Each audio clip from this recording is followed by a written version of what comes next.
Молитва за Лукашенку. Разыходзяцца відэа, як пастор Філіп Грэм, сябар Трампа, просіць маліцца за Лукашенку, за Пуціна і за Трампа. Вось 9 тысяч людзей стаяць, моляцца. А вот за Зеленскага не просяць. Быццам бы вот Зеленскі не такі. Тут хава нагілу трэба за Зеленскага спяваць. Ці ён ужо святы адмолены. Напішыце ў каментарах, чаму не за Зеленскага. Што маецца на ўвазе малітва за Лукашенку? У хрысціянстве няма агрэсіі. Ты молішся за Лукашенку, каб Гасподзь зняў з ягонага карка і плечаў цяжар цяжкай прэзідэнцкай работы і хутчэй адправіў яго ў іншы свет, да брамы Гасподняй.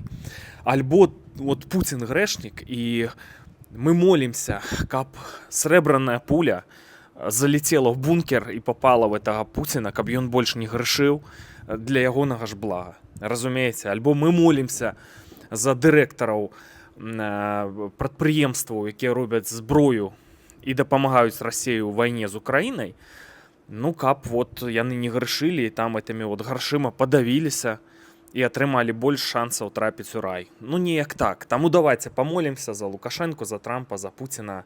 Халілуя Гасподзь.